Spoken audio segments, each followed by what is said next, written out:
Mtazamaji wetu na msikilizaji wetu wa kipindi cha Bwana Nifinyange, tumie wasaa huu kwa neema ya Mungu kuwakaribisha wote katika kipindi chetu hiki adhimu, na tuna imani kwamba Mungu katika Roho Mtakatifu ana kitu ambacho kitakupa hatua katika mahusiano yako au maisha yako ya kiroho katika Mungu. Na leo tutakwenda kutafakari, kufanya mafafanuzi na kutafuta maarifa ya Mungu katika topiki ambayo ilihubiriwa siku ya Jumapili tarehe 15 mwezi wa 3 mwaka wa 2026. Ujumbe ulikuwa una kichwa kinachosema, je, unatenda vema kukasirika? Na ujumbe huu ulikuwa unatoka kwenye kitabu cha Yona sura ya 4 mstari wa 4. Lakini kuna andiko pacha la hilo ambalo linatoka kwenye Mwanzo sura ya 4 na mstari wa 6. Mungu anamuuliza Kaini, kwa nini una ghadhabu? Mbona sura yako imekunjamana? Pamoja nami katika kutafakari haya nipo na mtumishi wa Mungu Samuel Kotei pamoja na Benson Samuel. Basi ungana pamoja nasi mpaka mwisho wa kipindi tunapokuletea tafakari hii. Samuel Kotei. Naam baba. Tunaona swali la Mungu kwa Yona. Yona sura ya 4 mstari wa 4. Swali la Mungu kwa Yona, anamuuliza, je, unatenda vema kukasirika? Kwa nini Mungu alikuwa anamuuliza Yona swali kama hili? Mungu alikuwa hajui kwamba kukasirika sio tendo hali ya mwanadamu inaweza ikatokea kwamba anakasirika? Nini msingi wa swali? Nafikiri sawa sawa na somo letu kwanza limebeba kichwa kinachosema, je, unatenda vema kukasirika? Na typically unatoka kwenye huo mstari wa 4 wa kitabu cha Yona sura ya 4. Mungu anamuuliza Yona, je, unafanya vema kukasirika? Nafikiri kuna mambo mengi, yani mpaka wanafika point hiyo, kuna mengi alikuwa ameendelea huko nyuma. Kwa hiyo nafikiri tunaweza tukayaona yaliyotoka kuanzia sura ya 1, sura ya 2, mpaka tuna sura ya 3 mpaka tunafika sura ya 4. Lakini nafikiri lugha kama hii, unafanya vema kukasirika, ni swali ambalo Mungu anapoliuliza kwa Yona, kuna kitu alishakiona na alitaka kumtafakarisha Yona. Yona ni swali ambalo lilikuwa moja kwa moja si la kutoa majibu, the rhetorical question, si la kutoa majibu. Linakufanya ujitazame kwamba hivi kweli Mungu anapozungumza na mimi maneno kama hichi ninachokifanya ni sawa? Haya maamuzi niliyochukua ni sawa? Ni kama vile Mungu alitaka mtafakarishe Yona kwa staili kama hiyo. Na naamini mpaka Yona anaonekana kukasirika, maana kuna kitu ambacho nyuma kilimkasirisha.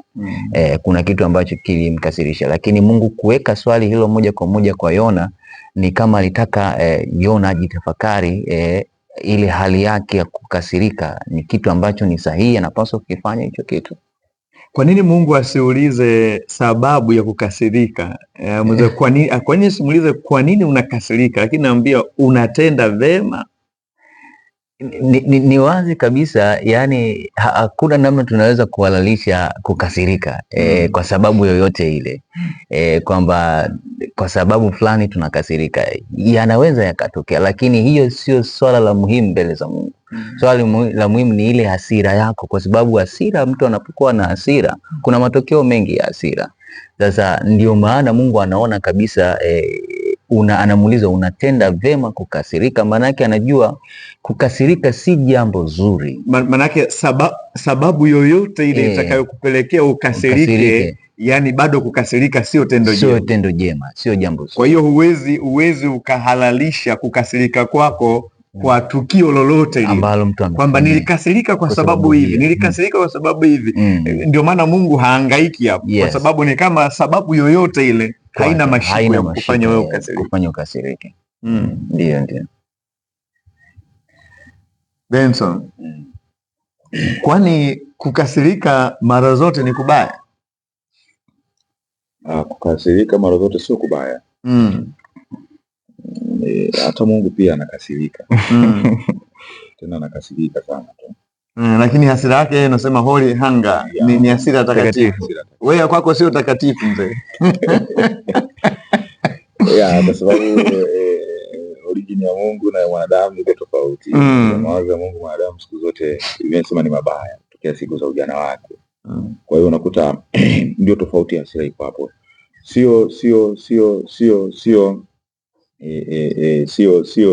Sio vibaya. Na hapana kwamba siku zote kwamba itatokea mtu hata kasirika moja kwa moja. Kuna mambo ambayo yanakuwa yanatokea yanasababisha tu hasira inakuwa inakuja, lakini pia inategemeana hiyo hasira nani inakuja inachukuliwaje.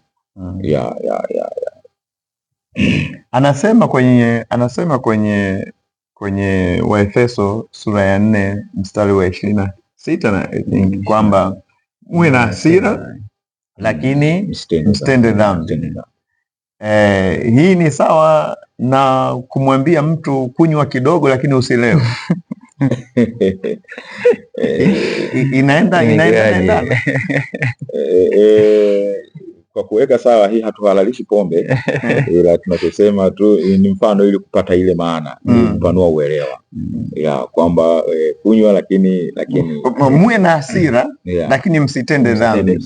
Na huyu anasema basi nakunywa kidogo lakini silewi, au nakunywa lakini mi sipigi mtu, kama huyu ambavyo ana hasira lakini hatendi dhambi. Mi nakunywa tu, sipigi mtu. Hii mtumishi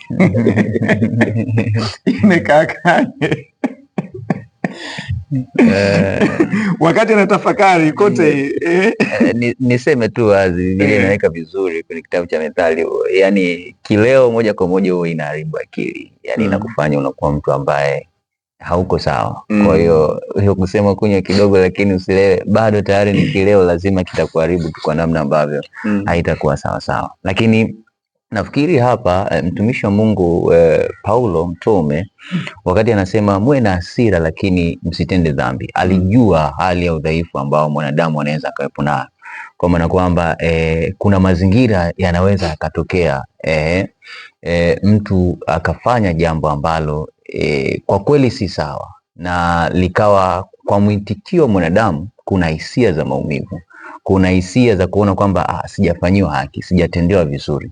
Kwa hiyo mtu kwa mazingira kama yale anaweza kukasirika, anaweza kugadhibika kwa sababu ya lile jambo lililotokea, lakini anatoa angalizo, msitende dhambi. Maana yake muwe na uwezo wa kudhibiti hasira zenu zisiwapeleke kwenye kufanya mambo yasiyo sawa, kwenye kufanya tendo ambalo si sahihi, kwenye kufanya dhambi. Maana yake kama hasira isipodhibitiwa, moja kwa moja itakupeleka kwenye kufanya dhambi, moja kwa moja itakupeleka kwenye kuharibu kama ni ndoa, kama ni familia, kama ni kanisa, itakupeleka tu kwenye kuharibu moja kwa moja kama hutaidhibiti hasira. Ndio maana anasema vizuri mwandishi wa kitabu cha Methali nafikiri Zaburi, lakini pia mwandishi wa kitabu cha Mhubiri sura ya 7 mstari wa 9 anasema msifanye haraka kukasirika. Kwa nini? Hasira, mwisho wa hasira ni kufanya nini? Maovu, ni kutenda mabaya. Kwa hiyo Mtume Paulo hapa anaposisitiza kwamba muwe na hasira lakini msitende dhambi, alichotaka ni kubalance, watu wajue kabisa matokeo ya hasira ni uovu, ni dhambi. Kwa hiyo muweze kuidhibiti hasira yenu katika mazingira yoyote ambayo yanaweza akatokea. Sasa bado nakuja pale pale, mtu anayejenga hoja kwamba huyu ameambiwa awe na hasira lakini asitende dhambi. Mimi nimekunywa tu lakini sijapiga mke wangu, sijatukana mtu lakini nimekunywa tu. Ile kilevi kiko kule tu ndani kimetulia kama hasira yalivyotulia. Hii inakuwa ndio maana nikasema hapo mwanzo, yani tayari mwandishi wa kitabu cha Mithali ameweka vizuri kwamba kileo huwa kinaharibu nini, hata kama hujapiga mtu, hata kama hujafanya chochote kibaya. Lakini nafikiri tunapaswa tu kuelewa kabisa, kwa namna yoyote inaweza ikakuharibu uwezo wako wa kufikiri, inaweza ikakuharibu uwezo wako wa kuamua, inaweza ikakuharibu uwezo wako wa kihisia pia.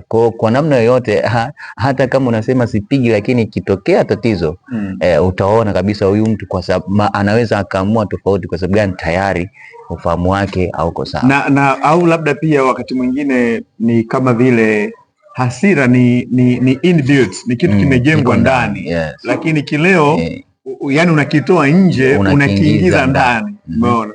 Kwa hiyo hiki cha ndani ni kama vile hatuwezi kukiepuka, yani kitakuja tu. Ndio maana nasema kikija basi msitende dhambi, lakini hiko cha kwenda kukileta alafu unakiingiza, hiyo nafikiri hiyo nadhani inakuwa sio sawa. Sasa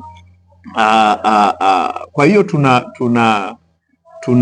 tunakubaliana kama alivyosema mtumishi Beni hapa kwamba kukasirika si mara zote ni kubaya. Nakubaliana na mtumishi kwamba si mara zote ni kubaya. Ni wakati gani kukasirika kunakuwa kuzuri? Kama alivyosema mtumishi, yani moja kwa moja hatuhalalishi kukasirika kwa sababu ya matokeo ya hasira yanayotokea, lakini kwa mazingira fulani yanaweza akatokea. Kwa mfano kwenye ndoa, kama mwanamume labda anachelewa kurudi nyumbani, na wakati mwingine lile jambo linaweza likawa linamghadhibisha mke wake. Kwa hiyo ni kama tunazungumzia wivu ni ulinzi. Inawezekana mwanamke anaona wivu kwa ajili ya mume wake, inawezekana anajiuliza kwa nini huyu kila siku anachelewa nyumbani.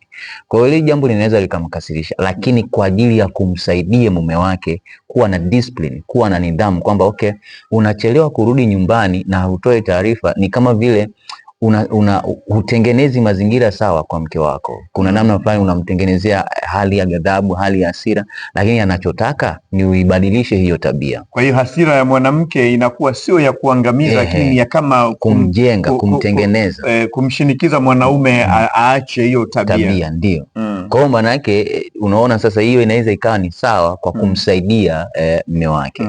Lakini wakati mwingine sasa hasira inapokuwa mbaya ni pale ambapo labda tuchukulie mfano, mimi ni muumini na inawezekana kuna kosa fulani nimekosea na mchungaji akaniita akanionya, lakini kule kunionya basi nikalipuka na hasira zangu pasipo sijachukua yale maonyo, sijataka kurekebika kwa yale ambayo nimerekebishwa. Kwa nini kaniambia hivi? Kwa nini kanionya hivi?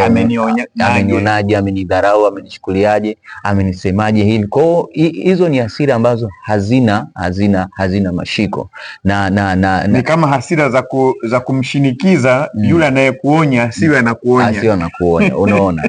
Au asiwe anakuambia makosa yako. Moja kwa moja mwisho wa siku itakupeleka kwenye kufanya mambo yasiyo sawa. Ndio utaona mtu anaondoka, kama alikuwa kanisani hapa, asitaki kumuona mchungaji, ananisema sana, ananionya, ananifanyaje, hachukulii yale maonyo kama marekebisho yeye kubadilika, basi anakimbia, anafanya maamuzi ambayo sio sahihi. Sasa hasira ya namna hiyo hapana, ni kitu ambacho inakufanya unatenda dhambi kabisa.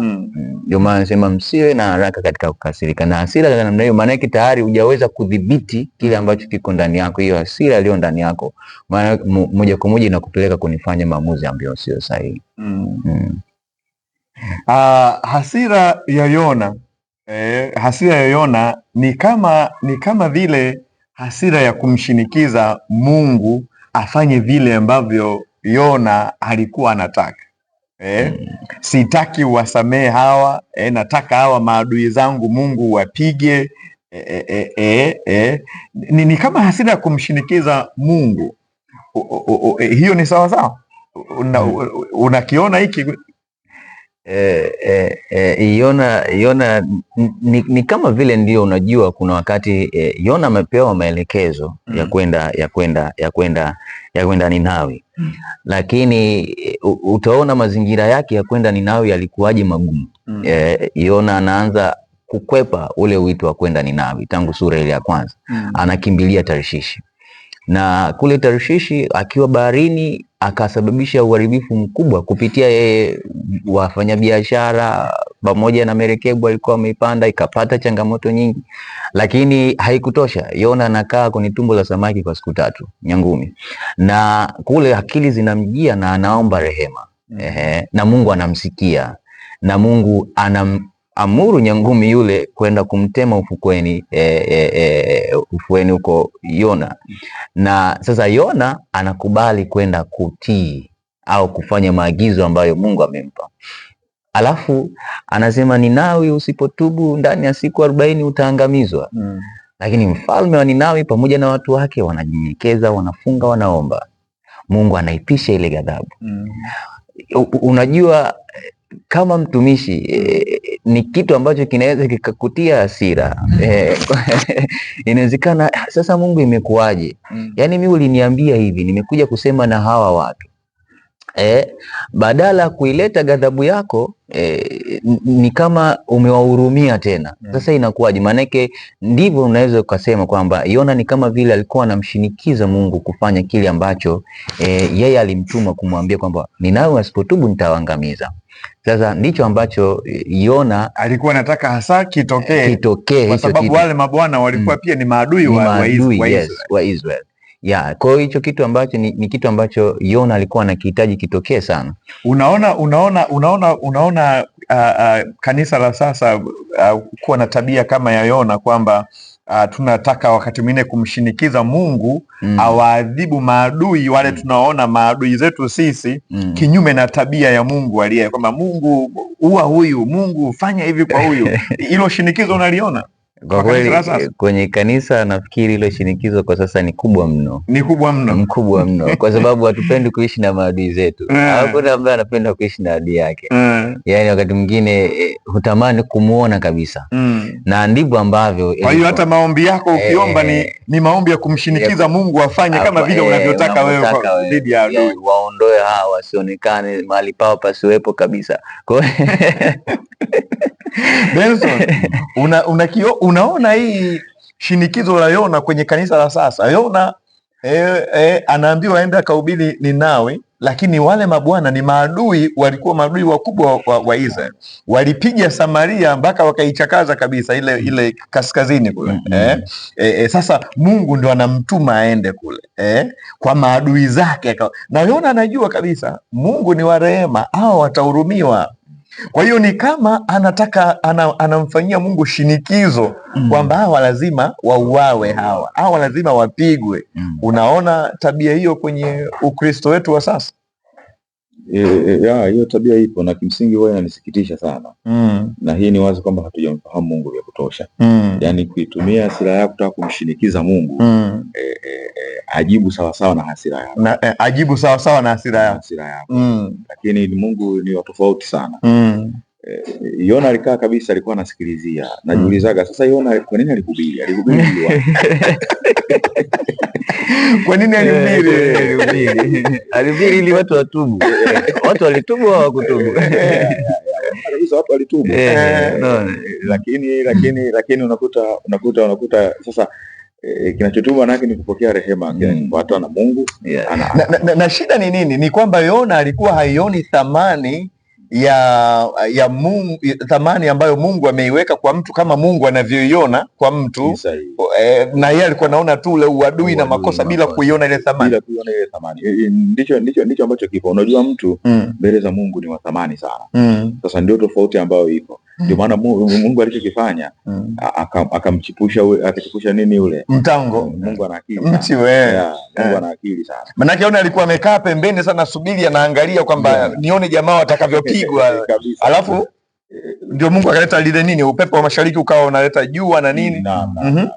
Kwa hiyo unaona sasa, baada ya Yona akaufurahia sana ule mtango, kwamba umempa kivuli na vitu kadha wa kadha. Baada yake mchwa ukachipuka, wakaula ule mti wakaula, afu Yona akajisikia vibaya sana, akakasirika. Somo likaanzia hapo.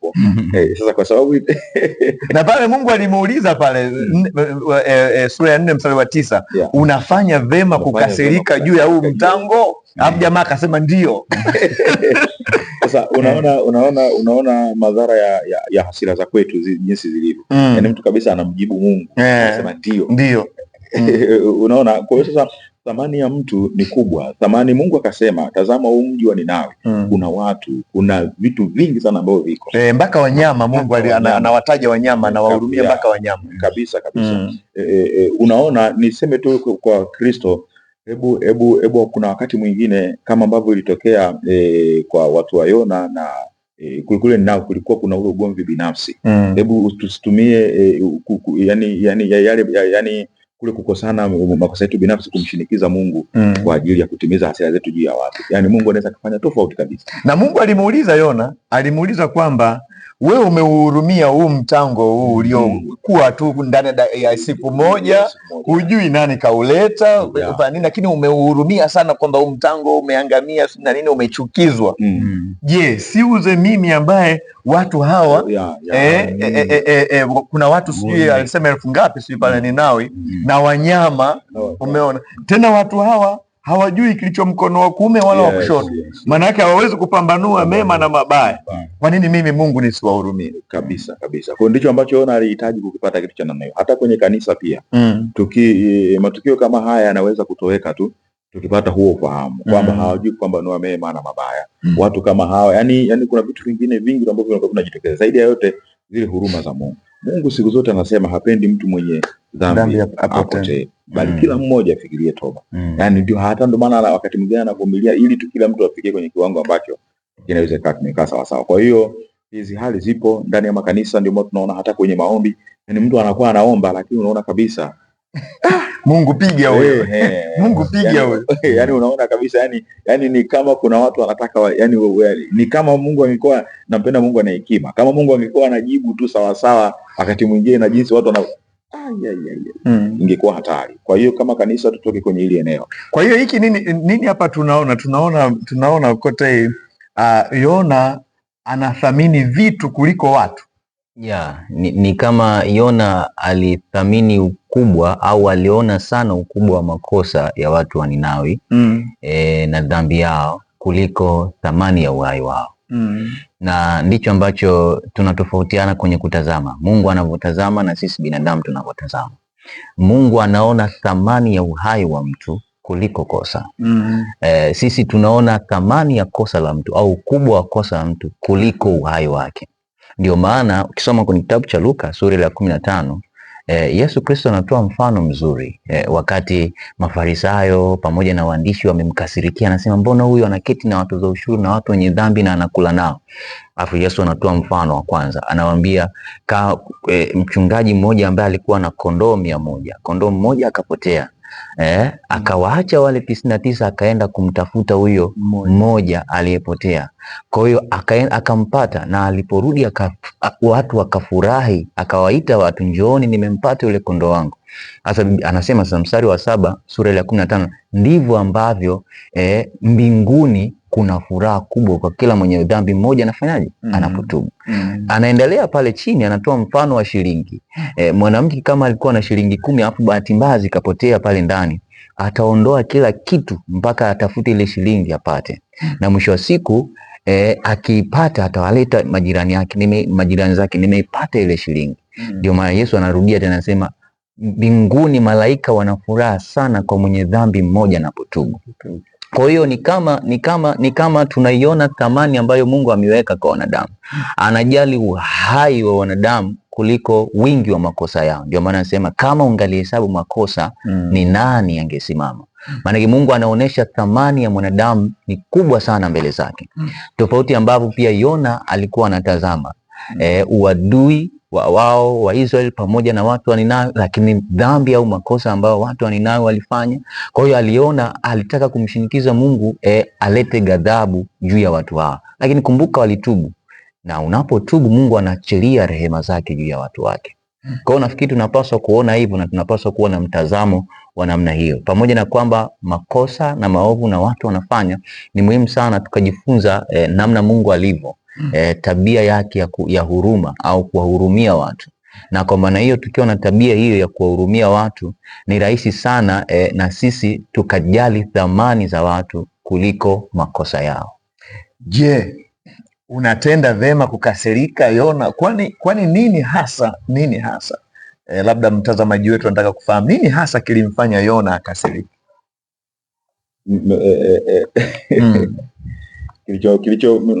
Unajua katika mazingira yaliyotokea kwenye kile kipindi cha Yona, ni Mungu kuto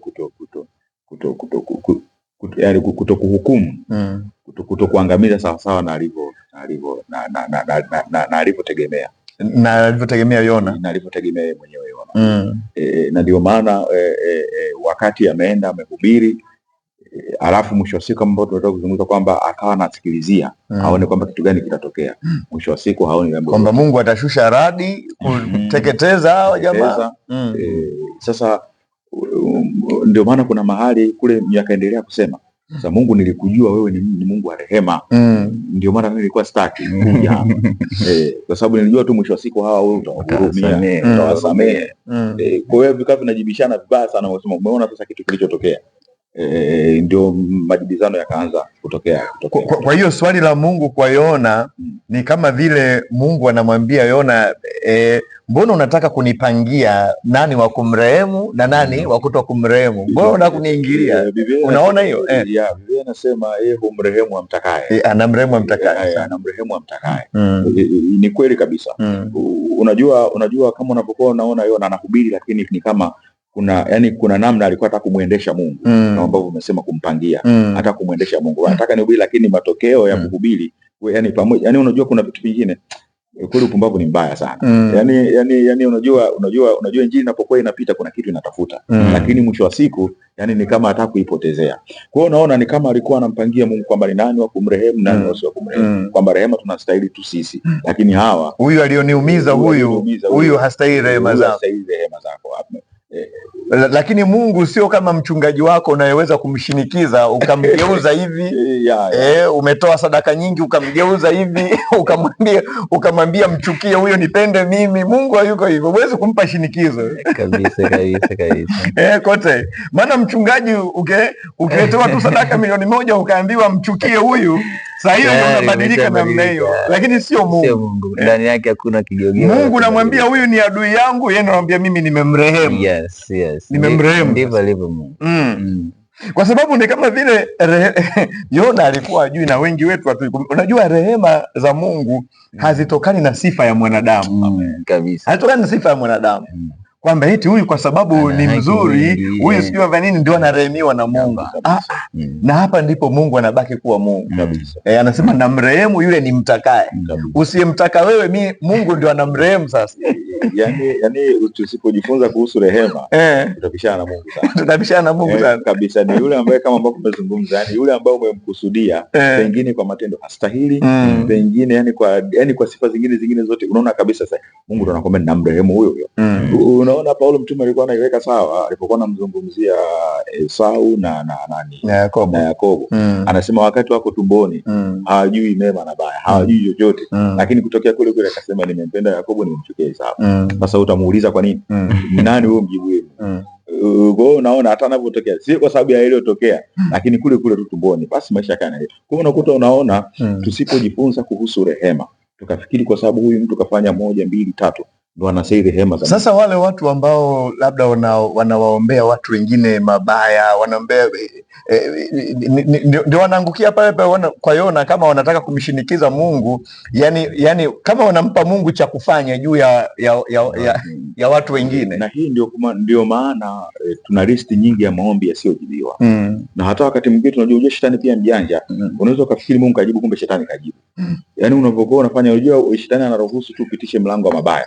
Ukisema 1 2 3, shetani anapatia mlango huo anaenda kufanya. Ukasema Mungu kampiga, kumbe wala hata. Na ile kwenye nani anasemaje kwenye Yakobo, mnaomba hampati kwa sababu mnaomba vibaya, ili mvitumie kwa tamaa zenu. Kwa hiyo kumbe ni tamaa zetu. Tuna maombi mengine tunaomba kwa ajili ya tamaa zetu kabisa. Kwa nini adui yako akirehemiwa na Mungu wewe unasikia vibaya? Kwa nini? Yani furaha yako ni kutendea vibaya, hiyo ni tamaa yako.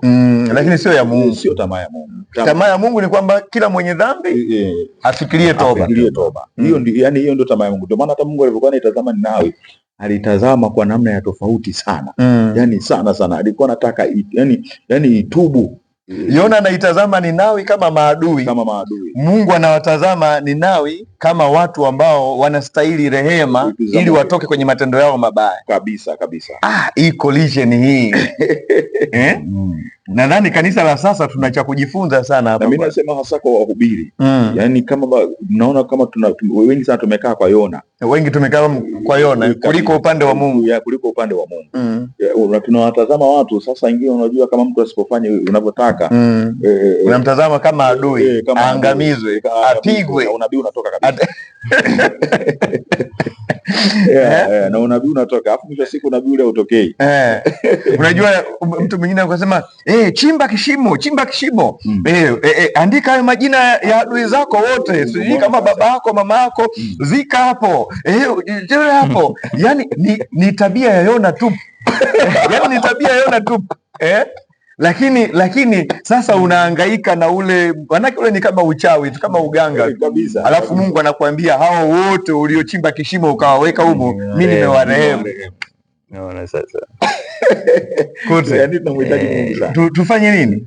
Nafikiri tunapaswa kujua rehema za Mungu si malipo ya matendo yetu. Rehema za Mungu si malipo ya matendo yetu. Ni zawadi au ni neema kwetu sisi. Kwa hiyo watu wakichukulia kwamba rehema za Mungu ni kwa sababu ya malipo, hapana. Kwa maana ya kwamba Mungu hamrehemu mtu kwa sababu labda mtu ana haki nyingi, au anastahili zaidi ya mwingine, au amejitahidi kufanya mambo fulani. Ndio, hapana. Mungu haturehemu kwa sababu hizo. Hapana. Mungu anaturehemu kwa namna yeye anavyotaka kwamba kuturehemu sisi. Na ndivyo ambavyo sisi kama sisi watu wa Mungu tunapaswa kuelewa hizo. Tunapaswa kuelewa hivyo. Nafikiri kwa sababu tayari Yona yeye alishafanya sehemu yake ya kuhubiri. Sasa ilichobaki ilikuwa ni kazi ya Mungu na watu wa Ninawi. Wametubu, Mungu afanye kazi yake ya kurehemu. Full stop. Sasa umefanya kazi yako ya kuhubiri, sasa unahubiri watu waangamizwe? Hapana, unahubiri watu wafikirie toba. Na ndicho ambacho sisi tumekibeba, na ndicho ambacho moyo wa Mungu upo, kwamba watu wote waifikirie. Pale ambapo injili inapita ni kwa ajili ya kuwatoa watu gizani, ni kwa ajili ya kuwatoa watu kwenye maovu, ni kwa ajili ya kuwatoa watu kwenye mikono ya shetani, ili wamrejee Bwana Mungu wao. Sasa unapata hasira kwa nini watu wanapomrejea Bwana Mungu wao? Ni kitu cha ajabu. Kwani Mungu ana adui?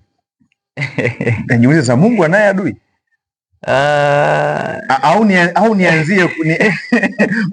Au nianzie kwetu sisi tuna maadui?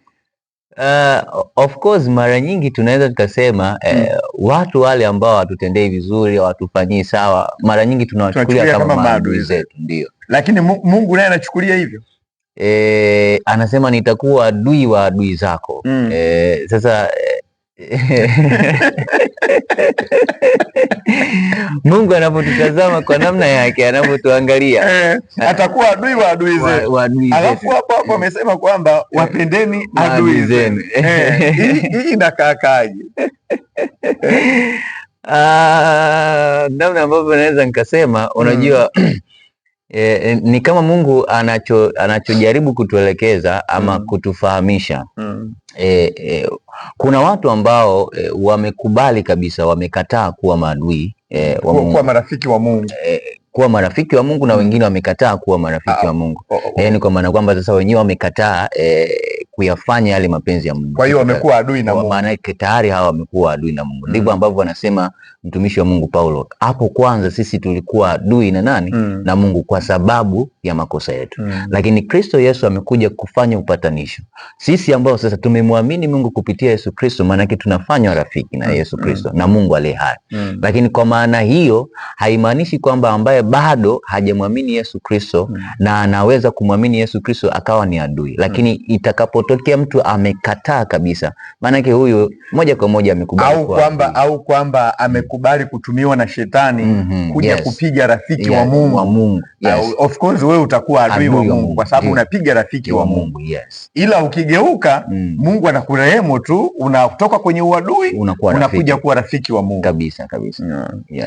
Kwa hiyo inawezekana mtu yuko kanisani lakini akamfanyia Mkristo mwenzie kitendo ambacho ni cha kishetani, kwa maana kwa wakati ule amekubali kutumiwa na Ibilisi. Huyo mtu of course atakuwa adui wa Mungu kwa sababu amekubali kukaa upande wa shetani, kupiga rafiki wa Mungu. Kwa hiyo kwa misingi hiyo Mungu anasema atakuwa adui wa adui zao. Manake atamshughulikia yule hata kama yuko kanisani. Na kumshughulikia kwake ndiyo maana tunasema anaweza kaachilia pia rehema huyo mtu akikubali kurudi. Kwa hiyo maanake mimi sipaswi kuwa na ghadhabu au na hasira ya kutaka kuona tu kwamba namna bora ya Mungu kumshughulikia ni kumpiga, ni kumuua, ni kufanya nini. Namna bora ya kumshughulikia inawezekana Mungu ni kumpa rehema zake yule. Sawa kabisa. Kitu ambacho sisi kanisa la sasa hatukioni kwa urahisi kabisa. Mungu atusaidie kwenye kwa kweli. Ben, usizike watu. Watu wa Mungu wanahitaji rehema. Watu wa Mungu wanahitaji rehema. Tusifundishe injili za chuki za hapana. Watu wa Mungu hawa bwana, yani thamani yao haiondoki kwa sababu ya maovu yao, au thamani yetu haiondoki kwa sababu ya maovu yetu, hasa mbele za Mungu. Mbele za wanadamu ni kweli thamani yangu kwako itapotea pale ambapo mimi nimekukosea kabisa. Umeona, pale nitakapokufanyia vizuri, of course thamani yangu inapanda. Lakini nikikukosea tu moja, unafuta yale mengine yote, thamani inaporomoka. Ndivyo wanadamu sisi tulivyo. Lakini kwa Mungu ni tofauti kabisa. Umeona, ni tofauti kabisa. Ndio maana yule unayemuona wewe kama adui, Mungu anamuona ni mtumishi wake potential wa miaka 3 ijayo. Unajua ni wazi tukichukulia mfano mtumishi Paulo mwenyewe alivyokuwa adui wa kanisa, Wakristo walikuwa wanamwogopa sawa. Na unamuona wakati Mungu pia anamtuma Anania kwenda kukutana naye kule Yafa. Nafikiri Dameski, wakati anaelekea Dameski kule. Anania anasema Mungu, huyu mtu ana waraka hapo alipo wa kwenda kuwaua Wakristo. Unanitumaje kwenda kwa huyu mtu? Lakini anamwambia huyu ni chombo changu kiteule. Kwa hiyo wakati mwingine lazima tuelewe mawazo ya Mungu. Tufahamu hao watu unaoomba wafe hao, unaowazikazika na wavochimba vishimo na kuandika majina yao, hao ni vyombo viteule vya Mungu kabisa. Vinaweza kuwa vyombo viteule vya Mungu. Vinaweza kuwa vyombo viteule vya Mungu. Sawa kabisa. Na wakati mwingine ndio ile ambayo tunasema, yani saa nyingine kitu unachokitafuta kiko kwa adui yako. Kabisa. Hapo ndo kipengele.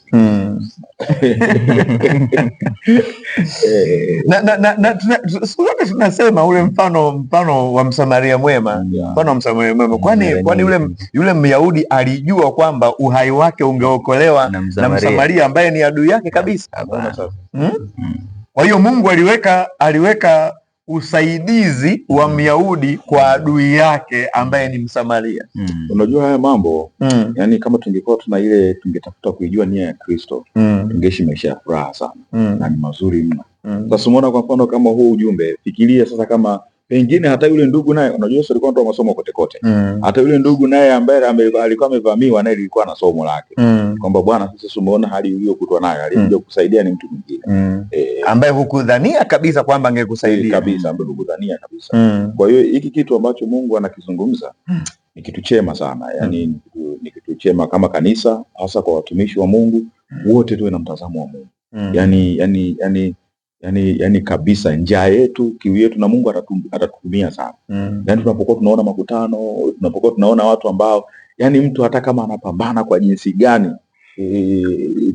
sisi yani tumuone kabisa huyu. Wewe una maadui sasa hivi de sasa hivi hapa ukiacha wakati uliopita kama hujaokoka sasa hivi hapa yani katika una maadui katika, ukijiangalia kuna watu unaoona kama hao ni maadui Naam. Mtazamo wako ukoje sasa kuhusu wao sasa hivi? Yani mtazamo wangu ungependa radi ya Mungu ishuke juu yao au kwa kusema ile kweli ni wanadamu na kuna wakati kuishi kitu cha Mungu sisemi ni kitu chepesi yani hiyo kusema kwa ajili ya kumsaidia kila mmoja hatuwezi kujibu ili tu kwamba wakati unapoanza kuingiza kwenye matendo inakuchukulia ngumu useme mbona kama kitu kigumu kwa kusema ile kweli kuna wakati mimi mwenyewe huwa simuelewi Mungu kuhusu maadui zangu yani wakati mwingine yani namwambia Mungu hebu naomba itokee hivi ili wapate kujua ubinadamu ule unainuka kidogo kabisa unainuka, lakini wakati mwingine Mungu unapokuwa unaendelea kupita kwenye maandiko yani unaona kabisa Mungu hana huo mpango wa kujibu unachokile kabisa. Yani ni kama vile sisi Idi Amin amekuja hapa kapiga wazazi wetu kule kaua watu wetu kule Kagera katindinganya mambo kule alafu utuambie mtu wa namna hiyo Mungu anakuja anamrehemu au anatuambia nendeni mkamhubirie huyu ili ageuke, wakati ameua watu wetu. Inakuwaje Mungu? Sisi tulifikiri kwamba huyu mtu ungempiga kabisa panga kwa sababu ameua maelfu ya watu kule. Kabisa, yani huo ndio mtazamo na ni ubinadamu. Kwa hiyo ni kitu ambacho kinaweza kuja na Mungu ndio maana wakati mwingine haya mafundisho yamewekwa ili kutusaidia. Mungu anapokuwa anatuuliza ili lakini hatusemi kwamba ni kitu chepesi. Yani kwa watazamaji wetu na kwetu kama yani sio kitu chepesi. Kwa sababu kuna wakati mwingine pia wewe mwenyewe unaweza kumuuliza Mungu kama kwa hiyo unaweza huyu inakuwa kwaje? Kwa sababu unajitahidi kutazama uhalali na nguvu ambayo unakuta saa nyingine ndio umekuwa nayo yani Mungu yani inakuwa kwaje? Mimi nilitamani sana kama ningekuwa na uwezo ningemwambia Mungu hebu nipe listi nipe listi ya Wakristo wangapi wanaoliishi hili andiko ambao lile naosema kwamba adui yako mpende, waombeeni wale wanaowaudhi, umeona, wabarikini wala msiwalani. Yani nikutaka kama nione kalisti kule mbinguni kwamba hivi huyu hapa kweli huwa anaombeaga watu wanaomuudhi, huyu hapa huwa anawabariki wale wanaomlaani, kwa sababu ni kama vile naona kama hakuna ni eneo gumu kwamba mtu anakuudhi umechukia, alafu unakwenda unajifungia chumbani kwako, unamwambia Mungu fulani ameniudhi, lakini ninamuombea Bwana umbariki, namuombea Bwana umtendee mema. Ni Wakristo wangapi tukiwemo sisi wachungaji tunaoliishi hilo andiko? Tunahitaji msaada wa Mungu tena sana. Unajua kuna kusema mdomoni alafu kipengele kipo moyoni. Hapo kuna kipengele. Kwa hatuzungumzi kubariki ile ya mdomoni, ile ya moyoni.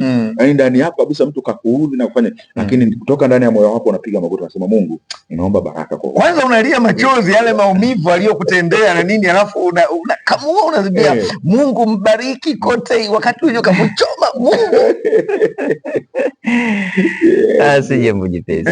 Sio jambo jepesi. Tunahitaji neema ya Mungu. Yani hii kwa Kristo na kwa kanisa tunahitaji neema ya Mungu kweli kweli. Na wala sio kitu cha kutania. Tunahitaji neema ya Mungu hasa. Yani kufanya yani hapa yani kwa sehemu kubwa sana. Yani kuna kuchemka. Lakini ndio maisha yetu tulioitiwa. Kabisa. Ndio maisha yetu tulioitiwa. Yani hatuwezi tukasema hili ni jambo gumu alafu tusiliishi. Haiwezekani. Ndio maana tunafundishana ili tupate msaada kutoka juu. Kwa sababu kinyume na hapo Yesu alisema mnatenda thawabu gani mkiwapenda wale wanaowapenda ni wapendeni, waombeeni. Hata wa mataifa wanapendana, wenye dhambi wanapendana wenyewe kwa wenyewe. Kabisa, hata walevi wanapendana wenyewe kwa wenyewe. Wenyewe nendeni ngazi ya juu kidogo.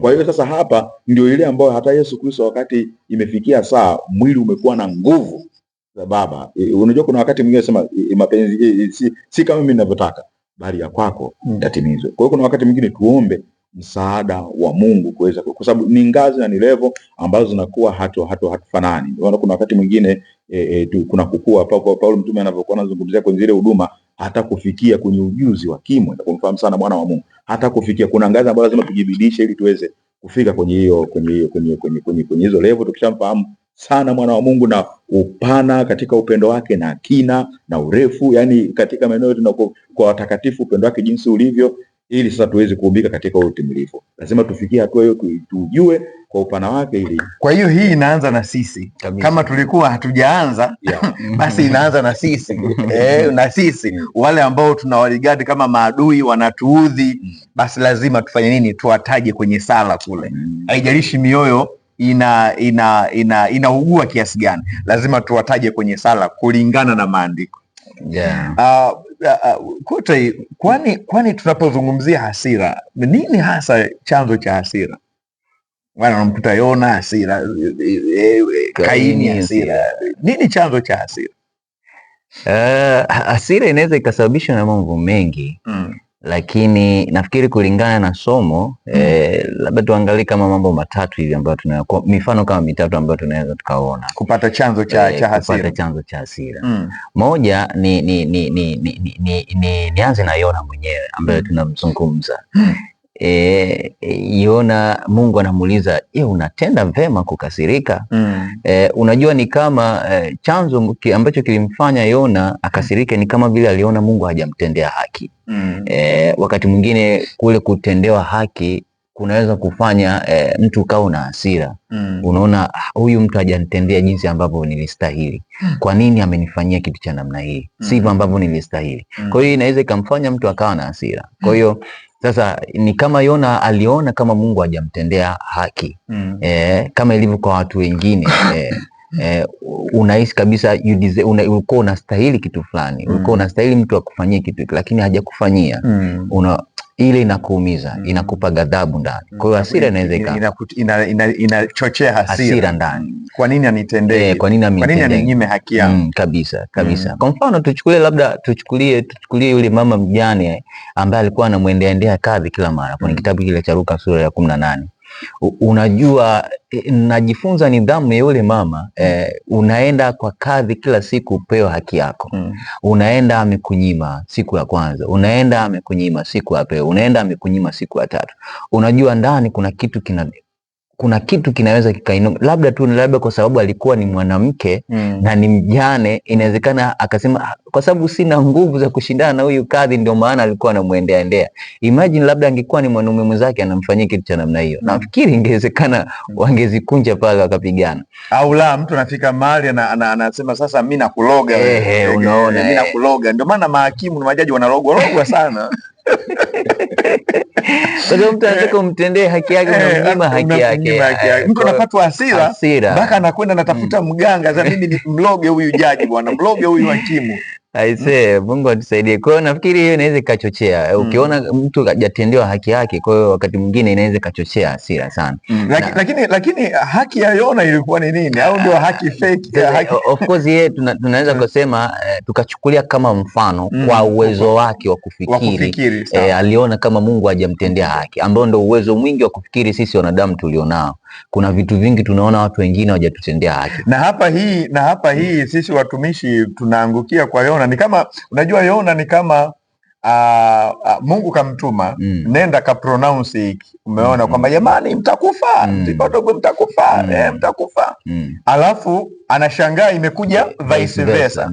Ni kama alikuwa nafikiri kwamba sasa mimi kama nabii watanionaje? Wananiona mimi nabii wa uongo kabisa. Kwa nini kama Mungu mbona kama ananidhalilisha hivi? Yes. Kuna wakati Beni unaliona ili kwamba yani unawaambia watu Mungu anaponya, Mungu alafu kidogo yani watu hawapone. Unaweza ukamkasirikia Mungu kwa sababu hiyo? Kama unakuwa kama Yona kwamba Mungu unasema wewe unaponya alafu mimi kila watu hawaponi, inakuwa kabisa. Yani hii inaweza kutokea. Wakati mwingine kuna rafiki yangu mmoja kama ambavyo unazungumza, alifunga mwenyewe na kuambia, akasema ni leo kanisani, leo naenda kuungurumisha wagonjwa watapona na nini, kuja kwenda kulikuwa kukaa tena hata kuliko siku ambazo alikuwa hajafunga. Unajua alikuwa na maswali magumu, yani muda wa kuhubiri umeisha, kakaa unaona kabisa huyu mwanaume hana amani. Imekuwaje? Unasema yani Mungu kama amenidhalilisha, hajanitendea haki kabisa, watu watanionaje? Watu ndio hii inasababisha watu wengine wakaanza kutumia misaada mingine kwa ajili ya kutimiza vitu vyao, nguvu za giza na nini za giza. Kama sasa hasira zinawapelekea kwenye kutafuta mambo mengine, ni kama Mungu akudhalilisha kufanya. Lakini unajua Mungu siku zote ndio ile ambayo yani tuna pale kwamba kila kitu Mungu anakuwa na sababu zake, na Mungu anafanya mambo kama atakavyo yeye, sio kama tunavyotaka sisi wahubiri. Yani tukipata huu ufahamu tutatenda vema, tutatenda kazi vema. Na unaonaje hiyo hali Mungu anaitumia kutunyenyekeza sisi, kutuondoa kiburi au sahihi?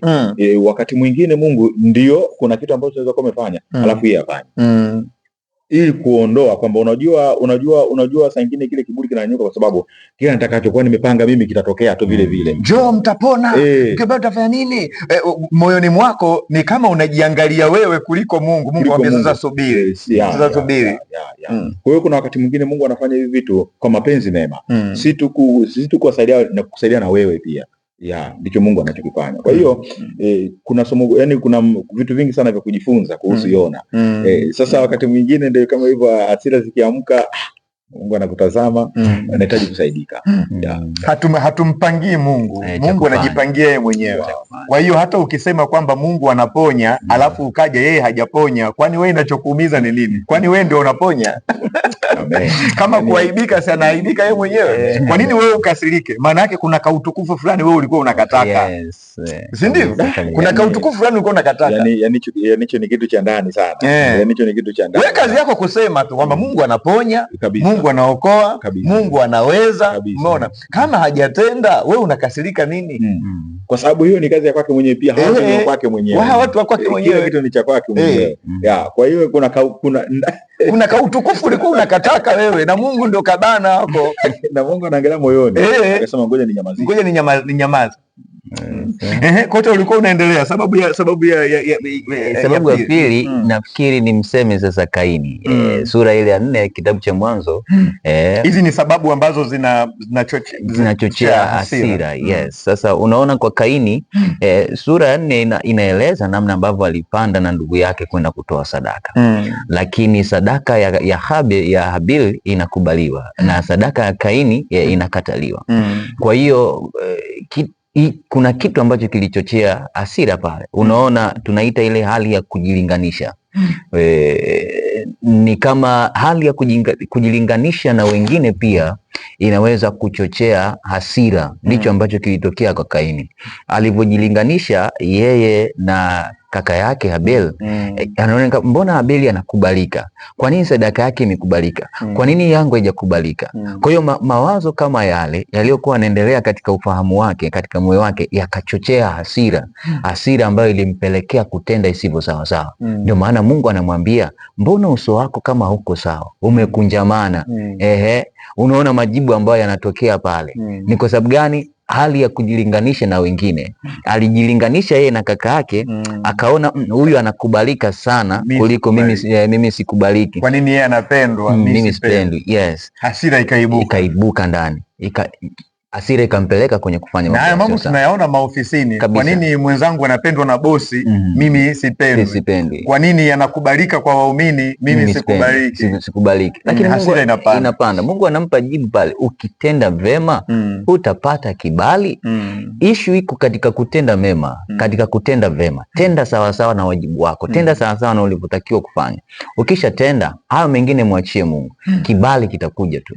Kwa hiyo wakati mwingine unapojilinganisha na mtu, ndio mambo kama haya yanaweza katokea. Unaua ndugu, unaua rafiki, unaua nani, kwa sababu gani tu unajilinganisha? Kwa sababu mbona huyu anaonekana sana yuko kimbelembele, vitu kama hivyo vinaweza vikatokea. Kwa nini anavaa kuliko mimi? Yes. Kwa nini amesoma kuliko mimi? Kwa nini? Sasa jamani, hivi huku duniani ukisema ujilinganishe na, mbona utaua kila mtu? Kwa sababu kuna walio kuzidi elimu, kuna walio kuzidi maarifa, kuna walio kuzidi hela, kuna walio kuzidi. Sasa ukisema huyu kanizidi naua, huyu kanizidi nampoteza, unamuonea hasira. Sasa mbona utaua kila mtu? Mbona utaua kila mtu? Sasa ni kitu ambacho hakiko sawa. Sasa hivyo vitu tunapaswa yani jaribu tu ku appreciate kukubaliana na kile ambacho mwenzako anacho wewe huna. Hiyo itakufanya kubalance maisha yako. Na kama unakitaka weka bidii zaidi kama vile anavyosema hapo ukitenda vema, tenda vema tu. Yes. Nakumbuka wakati mchungaji anafundisha alitoa mfano mzuri ambao mimi nilijifunza. Akasema wakati kipindi hicho anasoma chuo nafikiri kulikuwa na kijana mmoja ambaye alikuwa amewazidi. Sasa yeye alikuwa ameoa lakini alikuwa anavaa nguo moja tu kila siku lakini wao walikuwa kwa sababu bado ni vijana wanabadilisha nguo vizuri. Sasa alikuwa anashangaa mbona huyu kila siku nguo yake ile habadilishi.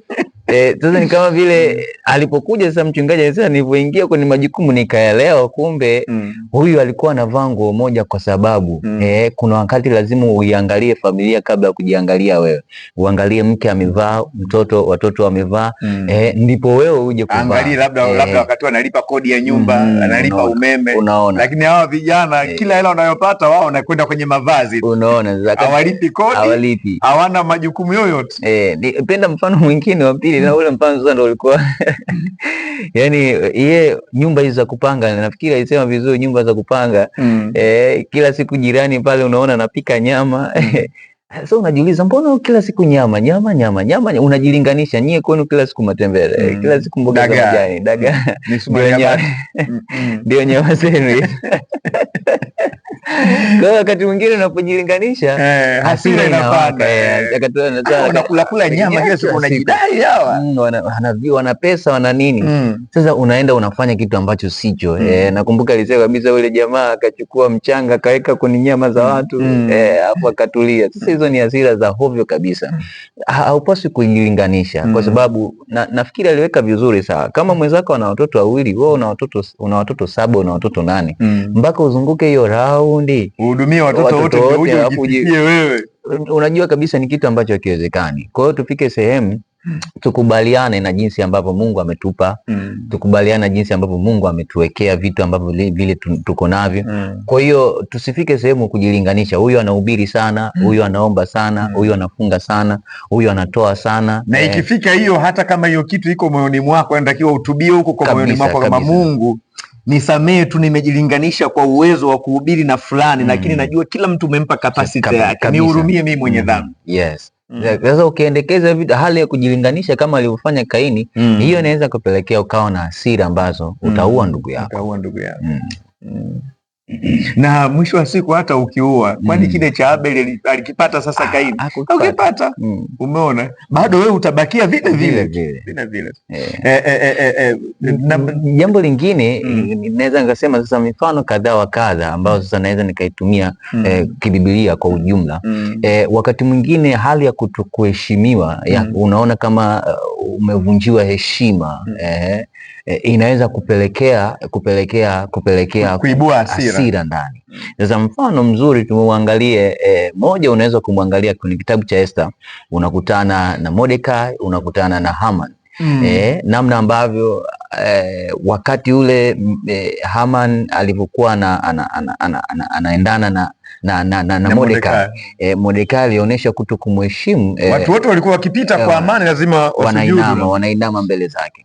Kwa hiyo ni kama vile Mordekai alikuwa anajua thamani Mungu ameweka ndani yake, kwa hiyo hawezi kumsujudia mwanadamu.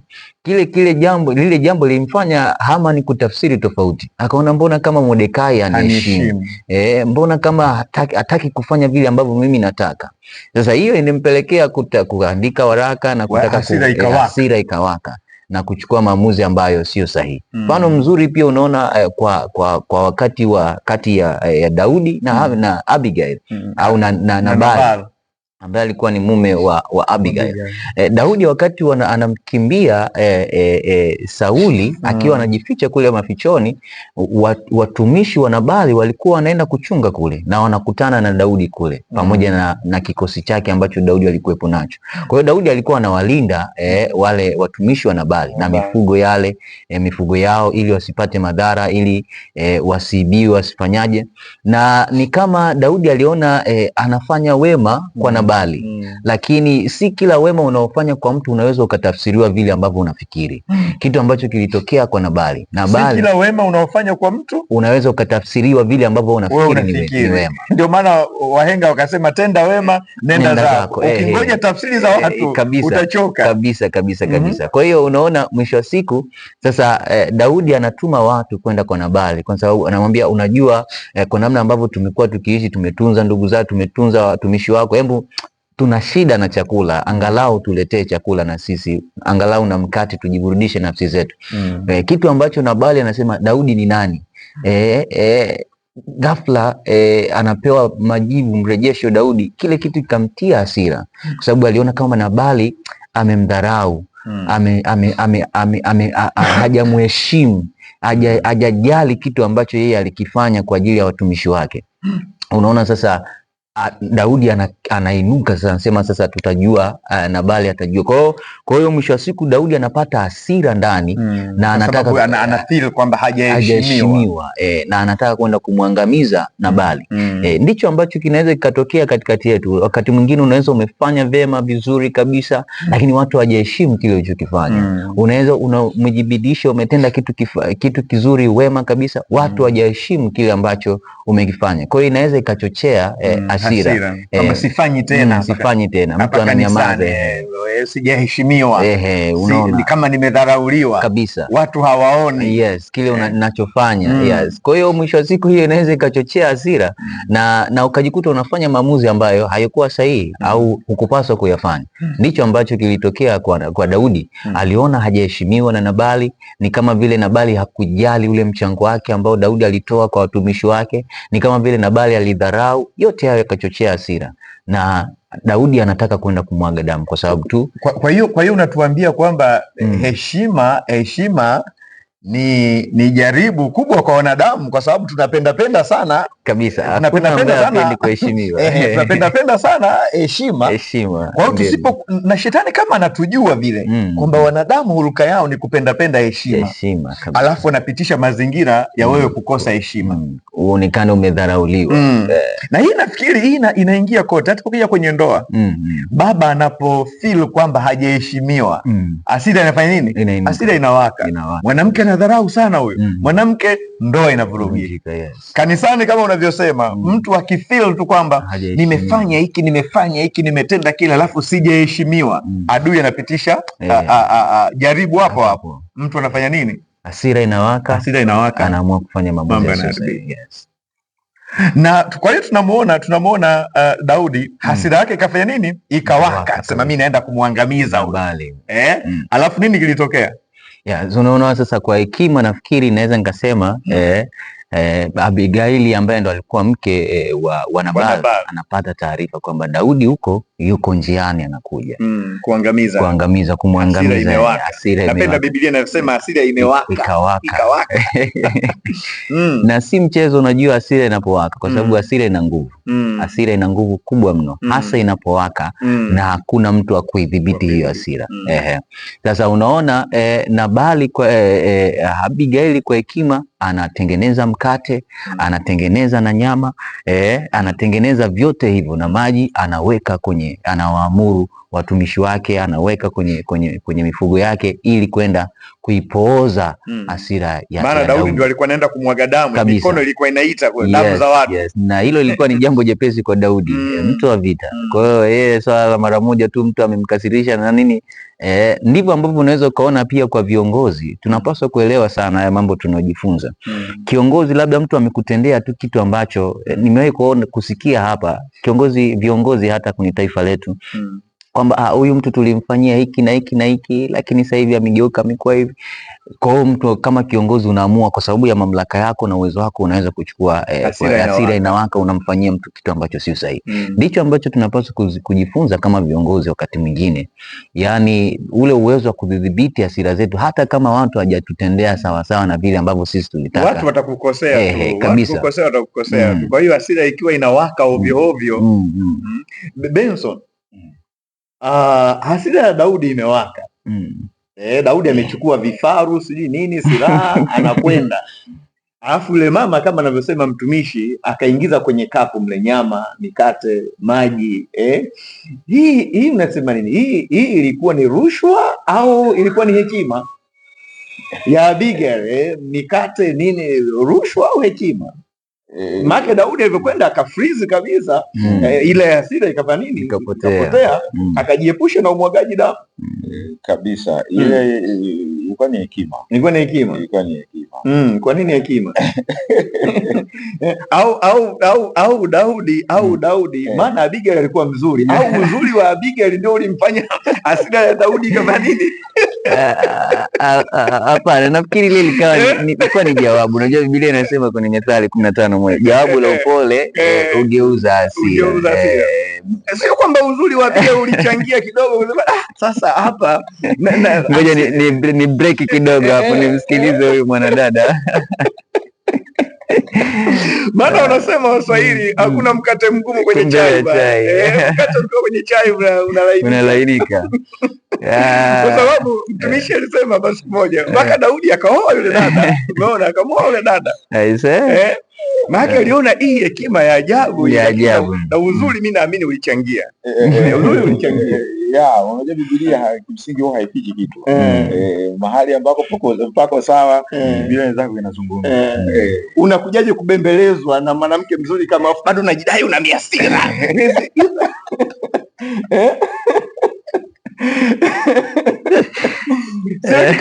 Sio kitu rahisi sana. Rahisi kabisa. Unakuwa laini. Unalainika kabisa. Ndio maana Mungu alipomshughulikia Nabali na kuchelewesha. Kabisa. Kwa hiyo tunamuona Mungu amemtumia Abigail kumfanya Daudi ajiepushe na umwagaji wa damu, na ndio maana rehema za Mungu anasema siku zote ziko juu ya hukumu au ya hasira zake. Kwa sababu hiyo anasema Mungu si mwepesi wa hasira, na hili jambo linanitafakarisha sana.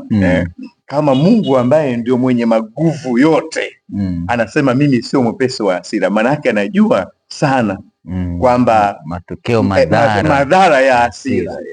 Umeona madhara ya hasira. Sasa viongozi ambao tumewapa mamlaka na maguvu yao yani unahitaji sana kuwa kama na tabia hii ya Mungu ya kwamba kuwa wawe wasiwe wepesi wa hasira kama Mungu alivyo. Kwa sababu ukiwa mwepesi wa hasira utatumia nguvu zako vibaya kabisa. Iwe ni kwenye familia, iwe ni kanisani, iwe ni mahali popote pale. Kwa hiyo mimi nimeipenda sana nadhani Mungu atusaidie kabisa hali yetu ya kupenda heshima. Na nadhani Mungu nafikiri nayo anaitumia vizuri sana kwamba ili uheshimiwe lazima upite kipimo cha kudharauliwa. Utahando vipi dharau? Unaona, ukifeli tu kwenye kuhando dharau hakuna namna utainuka, hakuna namna utaheshimiwa. Kwa hiyo hiki ni kipimo chetu. Tunapita sana watumishi kwenye ndoa, sijui kwenye mikusanyiko hivyo, unashangaa mtu aliyokuwa na kuheshimu, yani dharau inakuja ghafla. Lakini kama watu wa Mungu tukitafakari haya, unaweza ukajua tu kwamba hapa napimwa ile hali yangu ya kupenda heshima na nini iko namna gani. Ndio maana napenda ule wimbo kwenye tendi anasema mahali hapa sikutaka ili nifanye nini? Ili niheshimiwe. Ukipenda sana heshima utaanguka tu. Mimi nakwambia utaanguka. Kabisa. Utaanguka tu. Sababu kila ukipita huku huyu unataka kupiga huyu. Mungu atusaidie katika hilo. Kwa kweli. Mahali hapa sikutaka ili niheshimiwe. Na yanikute mateso, mashaka sawa. Na Yesu alipita. Yesu mwenye utukufu, mwenye heshima zote. Imagine mpaka anavuliwa nguo, mpaka anawambwa msalabani. Yani alikuwa anatestiwa kweli kweli. Hali yake ya kuhando dharau na kutaka heshima. Maana kama angetaka heshima asingekubali yani. Kabisa. Asingekubali yani. Unakubalije unavuliwa nguo? Unatemewa mate. Kuna watu leo hii kanisani hawataki kuvuliwa nguo. hawataki kutemewa mate. Ukimtemea mate kidogo kaondoka. Nice. Yesu alitemewa mate na bado alifanya nini? Alikubali kudharauliwa. Yes. Lakini hii haimaanishi kwamba watu tutemee mate ovyo ovyo. Biblia inasema kwa furaha iliyowekwa. Wasitemee mate ovyo ovyo. Unapodharauliwa wewe unaangalia mbele. Kwa furaha iliyowekwa mbele yake aliustahimili msalaba, akaidharau aibu kabisa. Kwa hiyo ukishindwa kuidharau aibu, matokeo yake nini? Ukishindwa kuidharau aibu utahama kanisa. Ukishindwa kudharau aibu utaacha majukumu yako. Sifanyi mimi tena kabisa, sitaki mimi. Tuone sasa wewe ujue umeshindwa kudharau nini? Kudharau aibu ya kutimiliza majukumu yako, kama ambavyo Yesu kama asingekamilisha ile kazi ndio maana kwa kuidharau aibu akatimiza kila kitu tena kwa kuitazama furaha iliyoko. Unawaambia nini watu wanaopenda heshima sana? Mzee wa kanisa anataka heshima kama yeye ndio Mungu, mchungaji aabudiwe kama yeye ndio Mungu. Hatusemi tuwakosee heshima, lakini unapotaka hiyo kupitiliza, wito wako nini?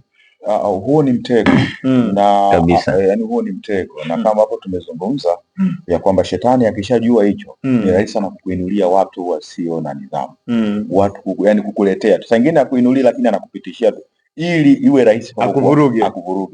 Unajikuta maana unapenda sana kabisa mabega hivi tu heshima yani hicho kitu hakitakiwi yani hicho kitu hakitakiwi kabisa. Utukufu, heshima, vyote ni kwa Mungu aliye hai.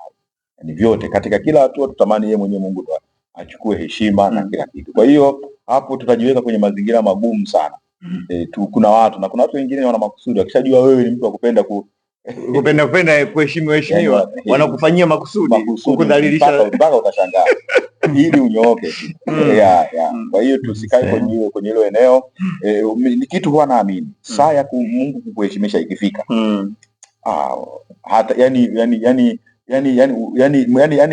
Mungu utaona tu, tunasema.